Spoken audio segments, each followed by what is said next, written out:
Hi, thank you so much for tuning in. I hope you caught the last episode when I talked about what size of land is ideal to buy or invest in.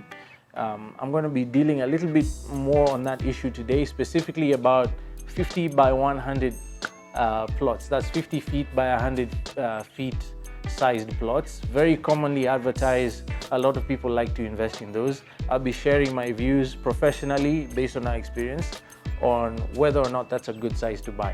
You're watching On Land in Kenya. I'm Solomon Wangwe. So here's the thing. If you visited our website or had any interactions with us as Goshen Acquisitions, you will undoubtedly have noticed that we do not sell 50 by 100 plots. We never have, and if we have anything to do with that process, we never will.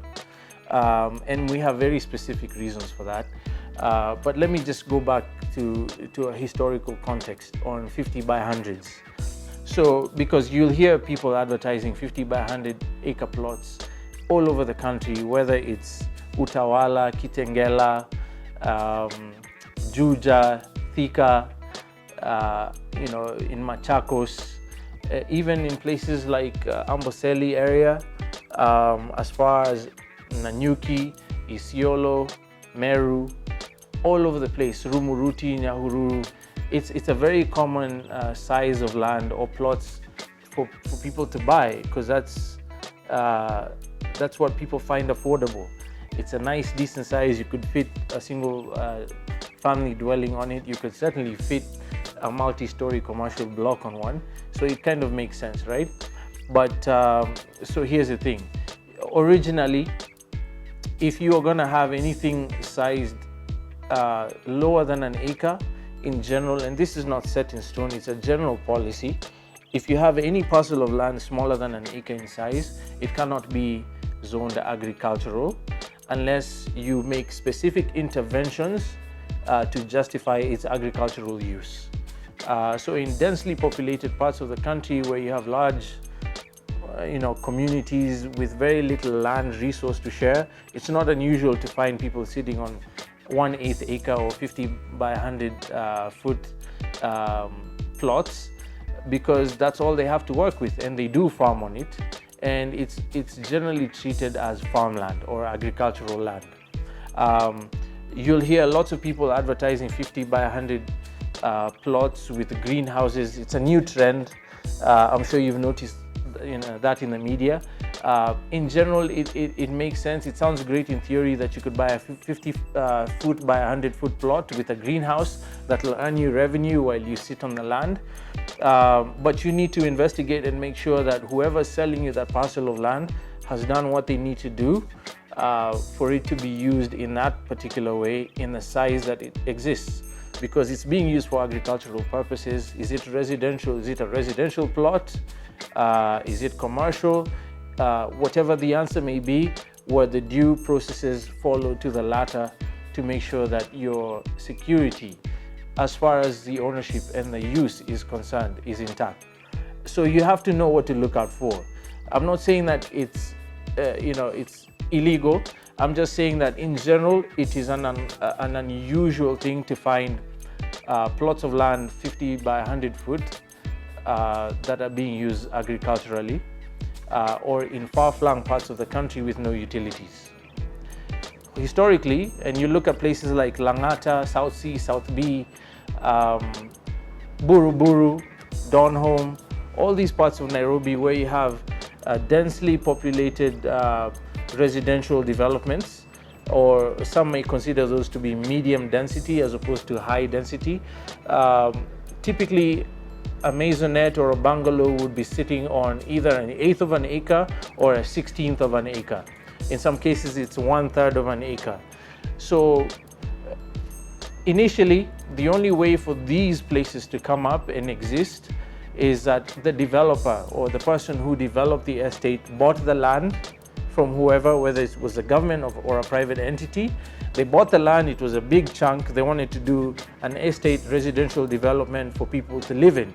And obviously they wanted these to be affordable. That's how places like Langata and Buruburu, South B, South C, that's where all these places came from. And that was the thinking behind them.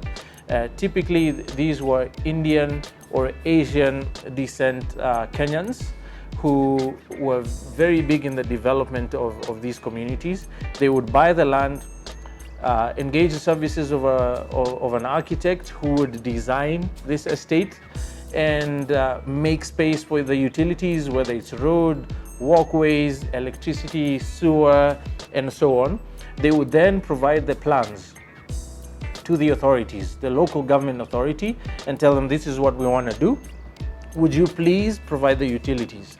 And the government would then come in and do the roads, provide water, do the sewer system, and plug these into the larger infrastructural interventions that were being handled by the government, because these are very expensive things to provide. They are essentially a subsidized service by government authority to the citizens of an area. Because if a developer has to do that, as is happening a lot in high-end developments these days, they have to pass on that cost to you as a consumer. And if they do, all of a sudden the eighth that you're buying will cost somewhere around 15, 20, 25 million, as we've seen in some developments in Kiambu. One that comes to mind for me is Miga, where they're selling 1/8 plots for somewhere around 20 million shillings. Why would they do that in a place that's a bit far removed from Nairobi? Because they have had to make those interventions themselves. They've had to do the roads, provide water, connect the power, work on the sewer system. These are very expensive infrastructural projects to undertake. And if they're going to be viable, they have to pass on the cost to the consumer or the end buyer. And so that's how these places came up, Buruburu, Langata, as I've mentioned. And this is why these sizes came to be. So fast forward to today, where companies like ours will advertise 50 by 100 plots very often in rural parts of Kenya or undeveloped parts of the country where there are no utilities whatsoever. The most they would do is maybe grade the road so that you have accessibility and sink a borehole. But I would advise you to ask yourself this, if you're going to buy 1/8 of an acre for whatever amount of money, whether it's 50,000 bobs, whether it's 1 million shillings, or whatever the case may be, what's the real value to you? What are you really getting? If you're going to, personally, I think if you're going to buy 1/8 of an acre, because that's the size a lot of our customers sometimes ask us about, why don't you sell us 1/8 of an acre? Why are you only offering us half acres or 1 acres? And my answer is always the same, because it'll cost way too much money for us to service or provide the utilities to get the proper approvals for the 1/8 of an acre plots, because you have to change use from agricultural freehold to residential or commercial leasehold. That's the legal process.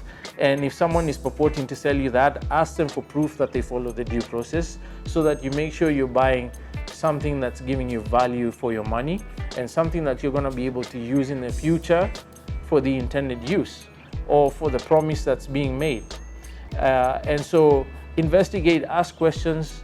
Am I really getting value? If you're going to buy land in Nanyuki, for example, and it's 50 by 100, where on a clear day you can look all the way into Nyeri County, and in some cases on very clear days you can see the Samburu Hills, what on earth are you going to do with 1/8 of an acre in Nanyuki?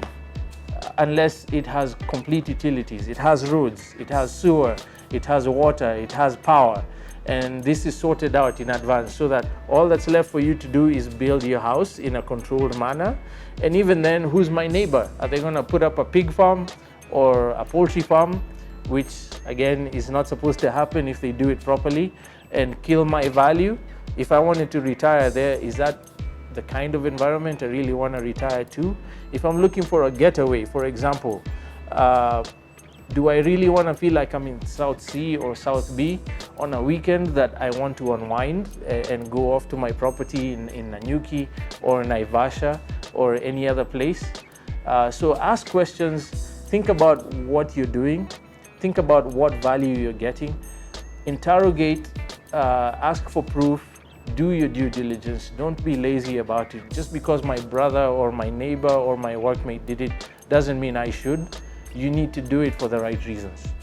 So, that would be my take as far as what the ideal size is, specifically in regards to 50 by 100 foot plots or 1/8 acre plots. If you have any questions whatsoever, feel free to reach out to us. If you have comments, maybe an experience you'd like to share, please feel free to do so. We learn, other people learn as well from your experiences when you do. Our YouTube channel is up and running with regard to that. You can give us a call, 07 0001 0001. Again, that's 07 0001 0001. We'll be happy to engage with you. You've been watching Own Land in Kenya. I'm Solomon Wangwe. Stay tuned for more information on strategic land investment.